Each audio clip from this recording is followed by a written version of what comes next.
बेकार का पश्चाताप उसे कहते हैं जब इंसान सोचता है कि जो हुआ वो नहीं होना चाहिए था। कोई तरकीब लगाई होती, कोई उपाय सुझा लिया होता, या किसी से कोई सलाह ले ली होती, या फिर खुद की ही सूझबूझ इस्तेमाल की होती, तो आज ये गलती नहीं होती। इस तरह पश्चाताप करने का कोई लाभ भी नहीं है, क्योंकि आप इस तरह अतीत को बदल भी नहीं सकते। इसलिए इस तरह के पश्चाताप से केवल चिंता पैदा करते हैं, लेकिन यही पश्चाताप बड़े काम के सिद्ध हो सकते हैं अगर मनुष्य इनसे सीख लेकर खुद को बदलने का प्रयास करे। क्योंकि आप अतीत नहीं हो, आप अभी पूरे तरह से हुए नहीं हो रहे हो, तुम आने वाले भविष्य हो। इसलिए तुम खुद को बदल सकते हो, और अगर तुम अतीत की गलतियों से सीख लेकर खुद को बदलने का प्रयास करते हो तो सही मायने में वही तुम्हारा पश्चाताप होगा। आज की इस कहानी के माध्यम से हम आपको ऐसे तरीके बताने वाले हैं जिनके माध्यम से अपनी अतीत की गलतियों को भुलाकर आप स्वयं को एक नया इंसान बना सकते हैं। जो लोग खुद पर संदेह करते हैं, अपने ही विचारों में उलझे रहते हैं, अतीत की गलतियां, अतीत के कर्म उन्हें परेशान करते रहते हैं, उनके लिए यह वरदान साबित होगा। तो चलिए इस कहानी को शुरू करते हैं।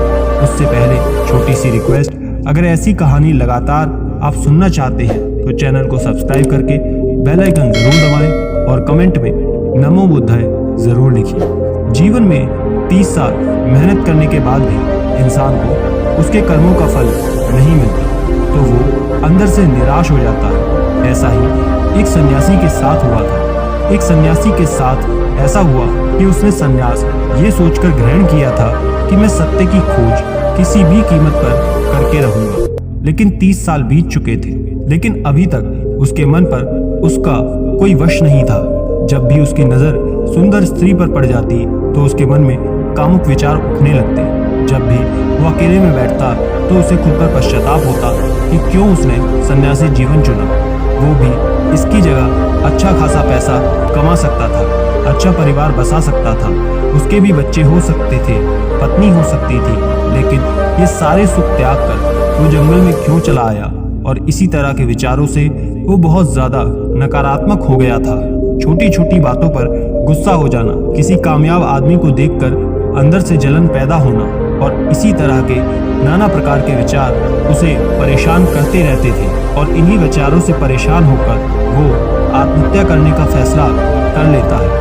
अब वो चाहकर भी अपनी पुरानी जिंदगी में वापस नहीं जा सकता था, क्योंकि उसने सबके साथ संन्यास लिया था, और संन्यास लेने के बाद इंसान का घर परिवार सब कुछ पीछे छूट जाता है। वो एक पहाड़ी के ऊपर खड़ा हुआ और नीचे देखते हुए उसके मन में अभी भी ये विचार चल रहे थे कि अगर मैंने अपने जीवन में सही फैसले लिए होते तो आज मुझे आत्महत्या करने की जरूरत ना पड़ती। जब वो पहाड़ी से छलांग लगाने ही वाला था तभी खुशकिस्मती से वहाँ एक और सन्यासी पहुँच जाता है। जब उसने उस सन्यासी को पहाड़ी पर ऐसे खड़े होते हुए देखा तो वो तुरंत सब मामला समझ गया, और तभी उसने जोर से चिल्लाकर उस सन्यासी से कहा कि बनते, जहाँ छोड़कर जा रहे हो वापस वहीं से शुरुआत करनी पड़ेगी। सोच लो। युवा सन्यासी गुस्से में तपाक से बोला कि क्यों वहां से शुरुआत करनी पड़ेगी? इस बार मैं वो गलतियां दोबारा नहीं करूंगा जो पहले मैंने की। तब युवा सन्यासी रोते हुए कहता है कि मानता हूँ मुझसे अनजाने में कुछ गलतियां हुई हैं, लेकिन अब ऐसा नहीं है कि मैं हमेशा उन गलतियों को दोहराता रहूंगा। उन गलतियों से मैंने बहुत बड़ी सीख ली है, लेकिन बदकिस्मती यही है कि उन गलतियों को अब ठीक नहीं किया जा सकता। ये सब सुन वो दूसरा वृद्ध सन्यासी जोर जोर से हंसने लग जाता है। आसमान में तेजी से बिजलियां चमक रही थी, और वो बार बार चिल्लाकर यही कह रहा था कि अतीत की गलतियों को कोई नहीं सुधार सकता, क्योंकि बीता हुआ समय कभी वापस नहीं आता। मूर्ख होते हैं वो लोग जो सोचते हैं कि मैं अतीत को बदल सकता हूँ। उनसे बड़ा अज्ञानी कोई दूसरा नहीं हो सकता, क्योंकि जब तुम समय को ही वापस नहीं मोड़ सकते तो तुम अतीत को कैसे बदल सकते हो? लेकिन वो समझदार और ज्ञानी मनुष्य होते हैं कि एक बेहतर और अनुभवी इंसान बनने के लिए जीवन में गलतियां करना कितना ज़रूरी होता है जीवन में गलतियां कर और उनसे सीख लेकर तुम भविष्य में खुद को बेहतर बना सकते हो। जब तुमको खुद की कमियां ही पता नहीं होंगी, तुम खुद को बेहतर कैसे बना सकते हो? और ये कमियां बस गलतियां करके ही पता चलती हैं। गलत करते हैं वो माँ बाप जो अपने बच्चों को गलतियां करना ही नहीं देना चाहते।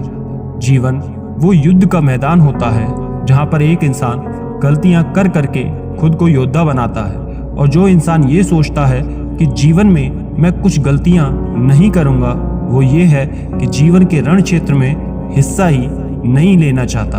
और जो इंसान युद्ध के मैदान से बाहर खड़ा होता है उसे कायर कहते हैं। कि कायर होते हैं ऐसे इंसान जो अपने अतीत की गलतियों से सीखकर नई शुरुआत ही नहीं करते।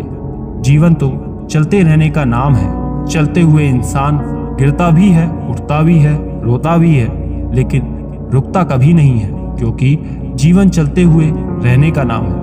वृद्ध सन्यासी कहता है कि मैं आज तुम्हें 5 ऐसी तरीके की बातें बताने वाला हूँ जिनका पालन करके तुम अपने अतीत की गलतियों को करके अपनी ताकत में बदल सकते हो। बूढ़े सन्यासी ने उससे पूछा कि क्या तुम उन तरीकों को सुनना पसंद करोगे? अगर सुनना चाहते हो तो ध्यान लगाकर जरूर सुनो। सबसे पहले तुम अपने मन से इस आत्महत्या के विचार को निकाल दो और पहाड़ी के इस तरफ आकर बैठ जाओ ताकि हम आराम से चर्चा कर सकें। युवा सन्यासी ने सोचा कि आखिर मैं आत्महत्या कर ही रहा हूँ, क्यों ना आखिर में एक बार इस बूढ़े सन्यासी की बात को सुनता जाऊं। और यही सोचते हुए उसने बूढ़े सन्यासी से कहा कि तुम इन 5 तरीकों को बताने में ज़्यादा समय मत लगाना, जल्दी जल्दी अपनी बात खत्म करो, मुझे आत्महत्या करनी है। बूढ़े सन्यासी ने ज़्यादा समय ना लेते हुए सबसे पहला तरीका बताना शुरू किया। उन्होंने कहा कि सबसे पहले ये जानो कि अतीत में जो भी गलतियां हुई हैं उसका क्या कारण था। कोई भी गलती को करने के पीछे कुछ मुख्य कारण होते हैं। तुम्हें उन भूलों को, गलतियों को पहचानना होगा। वो कारण या तो कोई मजबूरी हो सकती है या फिर कोई इंसान हो सकता है। जैसे कि तुमने ये गलती की, या इसके पीछे तुम्हारा अपना कोई स्वार्थ भी हो सकता है। तुम्हें वो कारण पहचानना है। अगर तुम्हें किसी से कोई धोखा मिले तो क्यों मिला? क्योंकि तुमने शायद किसी पर विश्वास कर लिया होगा। एक बार वो कारण पकड़ में आ जाए तो आपको पता चल जाएगा कि आपकी कमी क्या है, आपकी कमजोरी क्या है। और एक बार अगर किसी गलती के पीछे का कारण समझ आ जाए तो फिर उस गलती को सुधारा भी जा सकता है। भविष्य में दोबारा वो गलती घटित होने से रोकी भी जा सकती है। बूढ़े सन्यासी ने बड़े ज्ञान की बात बताई कि गलतियां हमें दुख नहीं देती।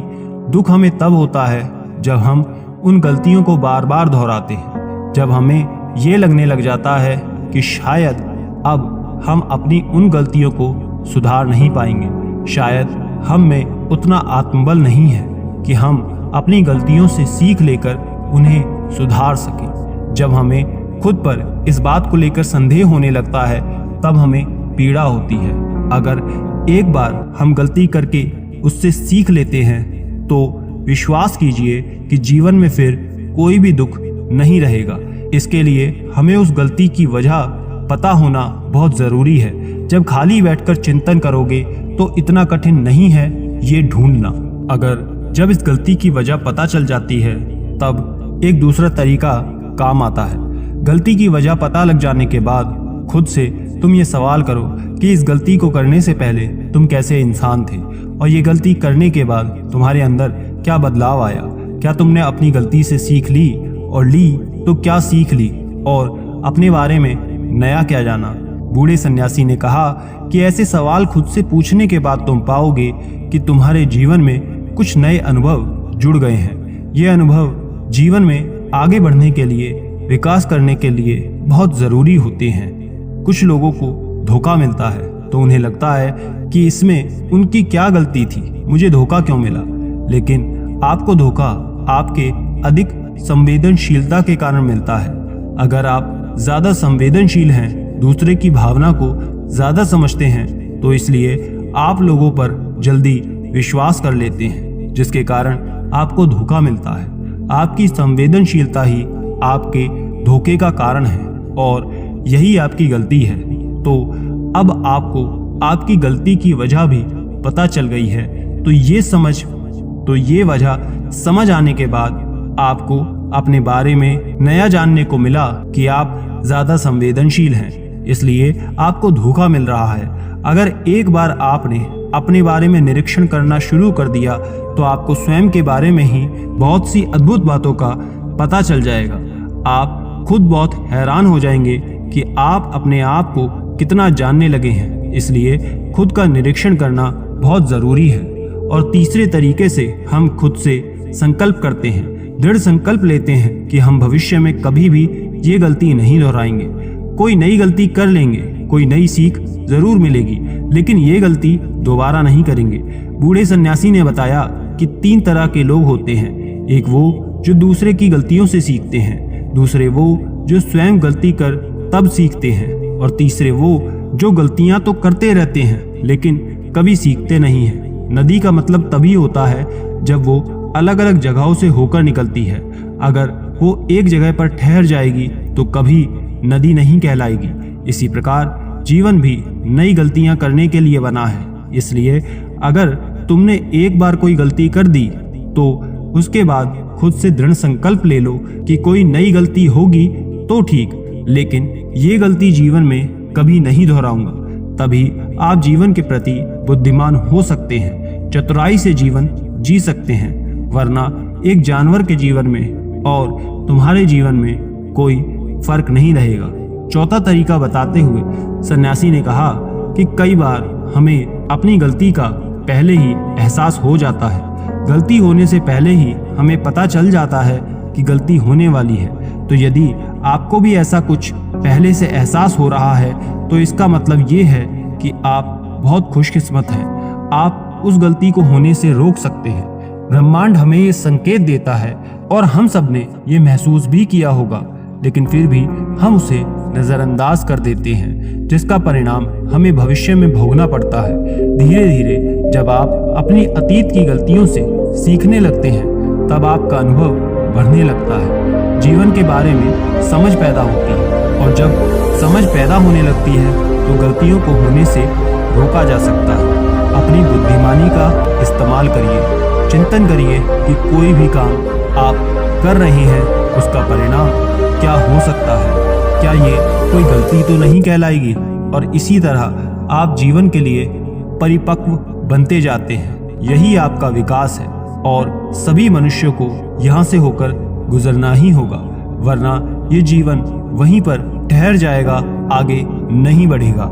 आगे बढ़ना है तो इस तरह की प्रणाली को अपनाना ही होगा। आखिरी और सबसे महत्वपूर्ण सीख, अगर तुम गलतियों से एक अनुभवी इंसान बन चुके हो तो अब तुम दूसरों के लिए मार्गदर्शक का काम कर सकते हो, दूसरे के लिए दीपक बनकर उन्हें रोशनी दे सकते हो। आखिरकार हम वैसा ही बन जाते हैं जैसा हम सोचते हैं। जब आप दूसरे की सहायता करने का सोचते हैं तब आप खुद एक बेहतर इंसान बन जाते हैं। फिर प्रकृति आपकी सहायता करती है, ब्रह्मांड आपको रास्ता दिखाता है, और जब आप मानव जाति के कल्याण करने के कार्य में लग जाते हैं तब वो शास्त्र में सबसे श्रेष्ठ कार्य माना जाता है। इससे श्रेष्ठ कार्य कोई हो ही नहीं सकता।